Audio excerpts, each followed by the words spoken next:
Halo, Assalamualaikum. Selamat pagi anak-anak. Hari ini Bu Karsi akan menjelaskan kepada kalian masalah konsep dasar himpunan. Ini bab baru ya, bab kedua. Jadi mohon diperhatikan. Dan bab ini sebelumnya ketika SD kamu belum pernah mendapatinya. Jadi silakan diperhatikan dengan seksama agar kalian paham apa maksudnya ya. Oke, konsep dasar himpunan. Kita mulai dari pengertian himpunan. Yang dimaksud dengan himpunan di sini dapat didefinisikan sebagai kumpulan benda atau objek yang sudah didefinisikan dengan jelas.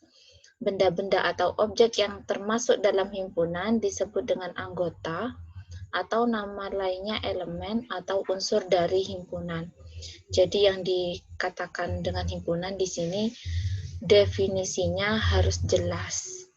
Kalau tidak jelas definisinya, batas-batasnya itu tidak termasuk dalam himpunan.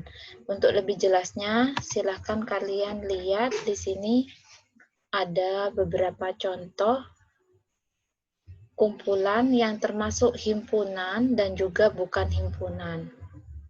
Di sini ada perbedaan himpunan dan bukan himpunan. Silakan dilihat. Contoh yang bukan himpunan, misalnya di sini saya punya kumpulan minuman yang menyegarkan. Kenapa di sini kok tidak termasuk himpunan? Karena minuman yang menyegarkan, yang dikatakan minuman yang menyegarkan itu yang bagaimana, itu kurang jelas definisinya. Apakah yang dikatakan menyegarkan itu yang dingin, atau yang suhunya di bawah 0, atau yang bagaimana, itu kurang jelas. Apa yang rasanya manis, atau bagaimana, atau rasanya yang asam, itu kurang jelas sehingga tidak bisa dikatakan sebagai sebagai himpunan. Contoh yang bukan himpunan lagi di sini misalnya kumpulan siswa yang berbadan kurus. Yang dikatakan kurus tuh yang seperti apa? Apa yang beratnya 50 kilo ke bawah itu termasuk kurus? Apa yang bagaimana? Apa yang meskipun 50 kilo tapi seandainya badannya tinggi itu kan juga termasuk kurus. Nah, karena di sini kurang jelas batasannya, maka kumpulan siswa yang berbadan kurus bukan termasuk himpunan. Next lagi contoh yang bukan himpunan di sini ada kumpulan orang kaya di Indonesia. Yang dikatakan orang kaya itu seperti apa sih? Apa syarat orang kaya itu harus punya rumah 5, mobil 5 baru dikatakan kaya? Karena kurang jelas batasannya, maka kumpulan orang kaya di sini tidak termasuk himpunan. Nah, sedangkan contoh himpunan di sini saya juga beri tiga contoh. Contoh yang pertama misalnya kumpulan negara di Asia Tenggara. Nah, ini termasuk himpunan. Kenapa? Sudah jelas kalau letaknya di Asia Tenggara, negara tersebut ya berarti termasuk ke dalam kumpulan ini. Batasannya jelas. Contoh yang kedua, kumpulan siswa yang tingginya lebih dari 160 cm. Ini kan bisa diukur. Oh, ukurannya 150. Oh, tidak masuk ke sini, tidak masuk ke sini, ke kumpulan ini. Oh, 170. Oh, berarti masuk ke sini karena lebih dari 160. Ini jelas, batasannya jelas. Makanya termasuk contoh himpunan. Next lagi, contoh yang ketiga tadi. Sebentar. Tadi contoh yang ketiga yaitu kumpulan kendaraan roda 4. Kan rodanya bisa dihitung, oh ada 4. Berarti termasuk ke dalam bentuk himpunan. Saya rasa sudah jelas ya antara perbedaan himpunan dan bukan himpunan. Kalau sudah jelas, kita next ke slide berikutnya. Nah, setiap benda atau objek yang termasuk anggota himpunan dinotasikan dengan dengan simbol seperti ini. Tapi melengkung. Sedangkan benda atau objek yang tidak termasuk dalam suatu himpunan disebut bukan anggota himpunan dan dinotasikan dengan seperti melengkung tapi dicoret. Ini simbol kalau termasuk himpunan, anggota himpunan, sedangkan yang ini yang bukan himpunan. Silakan dilihat di sini contohnya. Misalnya di sini ada himpunan A. Himpunan A yaitu nama-nama hari yang berawalan huruf S. Sedangkan himpunan B yaitu himpunan nama-nama hari yang berakhiran dengan huruf U. Maka bisa diperoleh sebagai berikut. Coba dilihat di sini. Ada hari Senin, Selasa, dan Sabtu. Itu berarti anggota himpunan A. Kan benar. Himpunan A itu kan yang namanya, nama harinya berawalan huruf S. Di sini kan berawalan huruf S semua. Baik Senin, Selasa, Sabtu itu S semua. Jadi ini termasuk anggota himpunan A. Sedangkan contoh berikutnya, hari Rabu, Kamis, Jumat, dan Minggu itu bukan termasuk anggota himpunan A. Jadi begini menulisnya. Next lagi, Rabu, Sabtu, dan Minggu itu elemen atau anggota dari himpunan B. Kenapa? Karena dari ketiga hari ini, baik itu Rabu, Sabtu, dan Minggu, itu berakhiran huruf U. Makanya ini termasuk 3 hari ini, baik itu Rabu, Sabtu, dan Minggu, termasuk anggota dari himpunan B. Contoh lagi yang keempat, yaitu hari Senin, Selasa, Kamis, dan Jumat, itu bukan termasuk anggota dari himpunan B. Kenapa? Karena di sini hari Senin itu akhirannya N, bukan O. Selasa juga begitu, bukan berakhiran huruf U. Itu ya, makanya keempat hari ini, keempat-empatnya bukan termasuk anggota dari himpunan B. Next, berikut cara penyajian himpunan. Penyajian himpunan di sini ada 4 cara. Yang pertama metode deskripsi, yang kedua metode notasi, yang ketiga metode menyebutkan anggotanya, dan yang terakhir dengan cara diagram Venn, menggambarnya dengan diagram Venn. Untuk yang pertama, metode deskripsi. Nah, suatu himpunan dapat dituliskan dengan sifat-sifat yang dimiliki anggotanya. Contoh di sini, ada himpunan A, yaitu bilangan prima yang kurang dari 10. Ini kan merupakan deskripsinya, sifatnya kan. Kemudian, seandainya saya dari himpunan A ini saya tulis dengan metode notasi. Apa itu metode notasi? Metode notasi itu bentuk umumnya seperti ini, kurung kurawal X.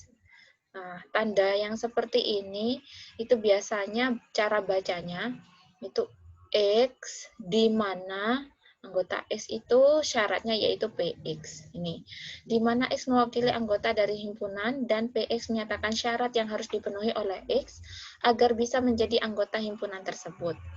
Nah, contoh di sini tadi A kan bilangan prima yang kurang dari 10. Itu kan kalau ditulis dengan cara metode deskripsi.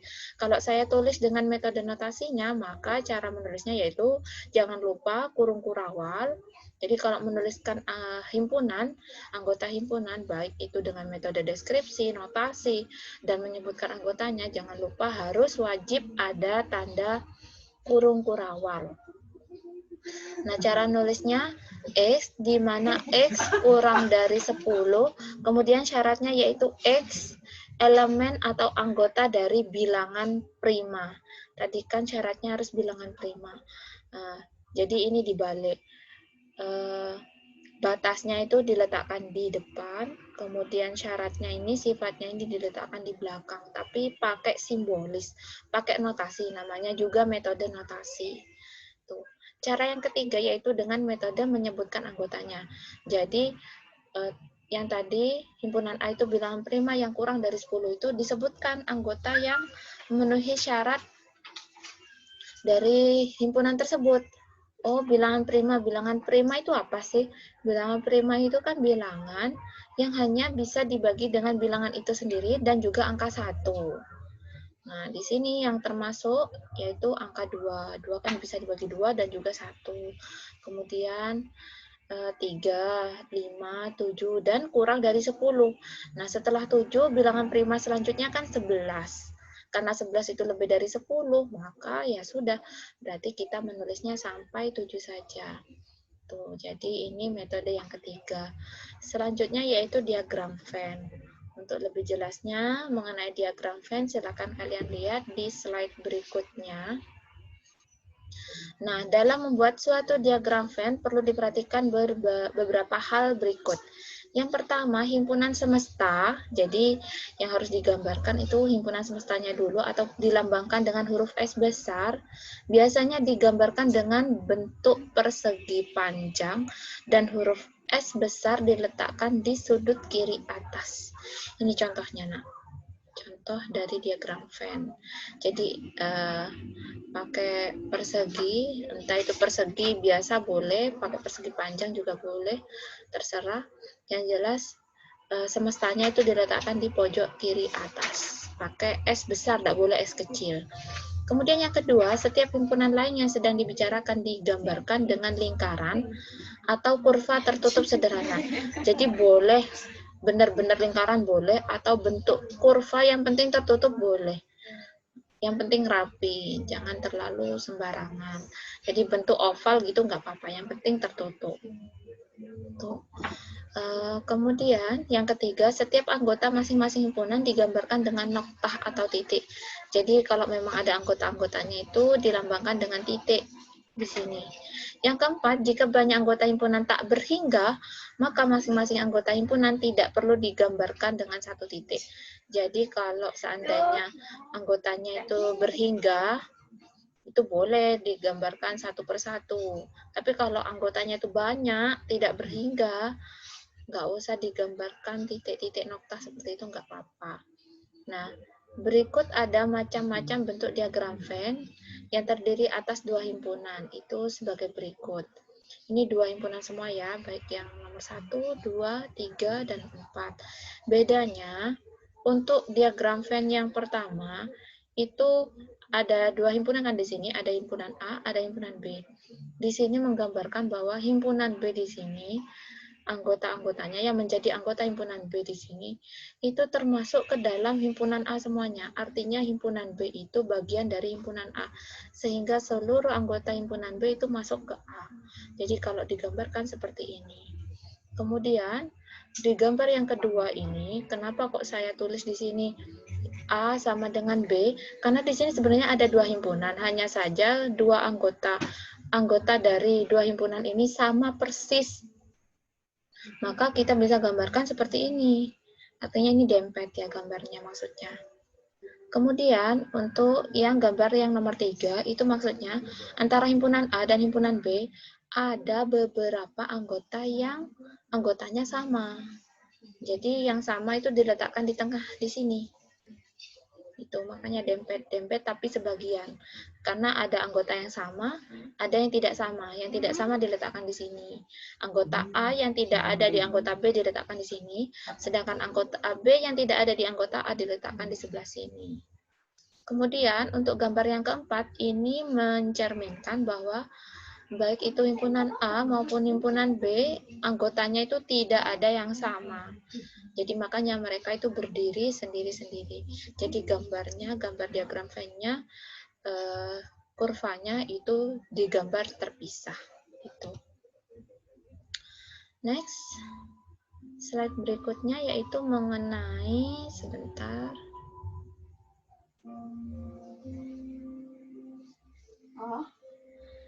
Mengenai himpunan semesta. Coba dilihat di sini, himpunan semesta adalah himpunan yang memuat semua anggota himpunan yang sedang dibicarakan. Atau himpunan semesta disebut juga dengan semesta pembicaraan. Nah, himpunan semesta ini dilambangkan dengan S tadi. Kalau digambar di diagram Venn kan S besar itu maksudnya himpunan semesta.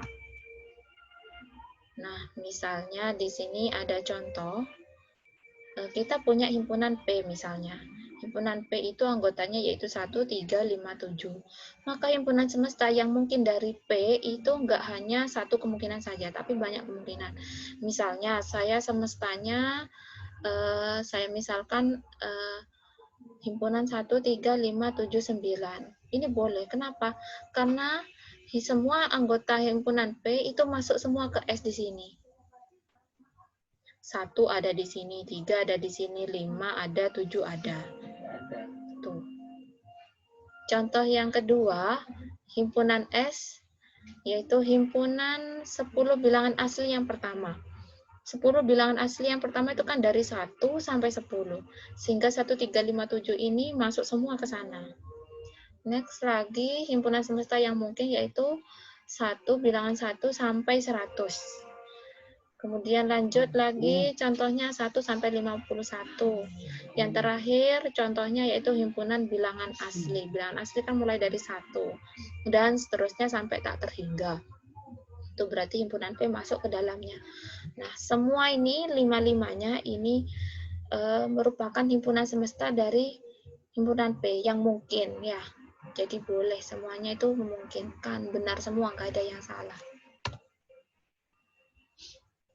Berikut jenis-jenis himpunan bilangan. Yang pertama, himpunan bilangan asli. Bilangan asli itu biasanya dilambangkan dengan A besar. Anggotanya terdiri dari 1, 2, 3, 4, dan seterusnya sampai tidak terhingga. Next, lanjut himpunan bilangan cacah biasanya dilambangkan dengan C. C besar. Anggotanya kalau himpunan cacah mulai dari 0. 0, 1, 2, 3, 4, 5, dan seterusnya sampai tak terhingga. Next lagi himpunan bilangan bulat. Bilangan bulat itu mulai dari bilangan negatif 0 dan 1, 2, 3, dan seterusnya. Biasanya dilambangkan dengan B besar. Kemudian ada himpunan bilangan prima, biasanya dilambangkan dengan P besar. Anggotanya terdiri dari 2, 3, 5, 7, 11, dan seterusnya. Ingat, bilangan prima itu bilangan yang hanya bisa dibagi bilangan itu sendiri dan juga angka 1. Himpunan bilangan genap itu biasanya dilambangkan dengan G besar. Anggotanya terdiri dari 2, 4, 6, 8, 10, dan seterusnya. Ingat, bilangan genap itu bilangan asli yang habis dibagi 2. Sedangkan himpunan bilangan ganjil yaitu bilangan asli yang tidak habis, yang selain dari bilangan genap. Jadi selain dari 2, 4, 6, 8, 10, tapi itu bilangan asli, itu termasuk bilangan ganjil. Yang selain 2, 4, 6, 8, 10 kan ini 1, 3, 5, 7, 9, dan seterusnya. Next, terakhir yaitu himpunan bilangan komposit. Apa itu himpunan bilangan komposit? Himpunan bilangan komposit yaitu bilangan asli kecuali yang di luar dari bilangan prima kecuali 1. Jadi 1 tidak termasuk di dalamnya. Walaupun 1 itu bukan bilangan prima, tapi 1 tidak termasuk ke dalam bilangan komposit. Jadi yang dikatakan bilangan komposit ini berawal dari mulai dari 4, 6, 8, 9, 10, 12, dan seterusnya. Next, untuk tugas. Oh ya, ini materinya nanti lanjut ya. Adalah lanjut. Kalian lihat, silakan lihat video YouTube yang sudah saya share. Itu kelanjutannya ya. Itu nanti isinya mengenai sifat-sifat dan hubungan antar himpunan. Silakan kalian tonton video YouTube tersebut. Kemudian nanti dilanjutkan mengerjakan tugas. Cara mengerjakan tugasnya, perhatikan ini. Kerjakan LKS latihan siswa halaman 30. Yaitu nomor 1 sampai nomor 5 seperti biasa ditulis di buku tugas. Difoto lengkap dengan identitasnya, jangan lupa. Kemudian yang berbeda di sini biasanya kan dikirim ke WA pribadi saya. Tapi kelemahannya adalah kalau kirim ke WA pribadi saya itu kan nanti WA saya penuh. Kelamaan penuh, dan bahkan kalau kena pencet kadang sama saya itu kadang kena hapus dan lain sebagainya kalau ketika saya membersihkan WA. Jadi biar sudah selesai dikoreksi dan tidak terkena hapus, masih ada filenya di saya, maka di sini caranya berbeda. Silakan kalian kirim ke link Google Form yang nanti linknya ini saya berikan melalui WA Group. Caranya, setelah linknya saya sebarkan ya, itu klik link tersebut, kemudian tekan add file. Setelah itu pilih file foto yang akan dikumpulkan. Jadi tadi tugas yang halaman 30 nomor 1 sampai nomor 5 itu setelah selesai dikerjakan semua lengkap dengan identitasnya. Di kertas itu ditulis identitasnya kamu. Identitas maksudnya ya nama, kelas, dan nomor absen. Jangan nama sama nomor absen saja, tapi kelasnya kelas apa saya bingung ya. Kemudian pilih file foto yang dikumpulkan tadi itu ya, di foto. Setelah itu pilih upload. Setelah itu silahkan ditunggu sampai proses penguploadan selesai. Setelah selesai diupload, jangan lupa tekan submit. Atau kalau punya kalian formnya itu pakai bahasa Indonesia, biasanya namanya kirim. Jadi kalau pakai bahasa Inggris biasanya submit, kalau bahasa Indonesia biasanya tekan kirim. Jangan lupa ya, ini di submit atau dikirim. Kalau belum ditekan submit atau kirim, khawatirnya ya berarti tugas kalian belum terkirim ke saya. Gitu. Sampai benar-benar berhasil ya. Sudah, itu saja. Silakan dikerjakan tugasnya. Saya tunggu sampai seperti biasa sampai jam 12 malam. Saya akhiri dulu. Terima kasih atas perhatian kalian. Wassalamualaikum warahmatullahi wabarakatuh.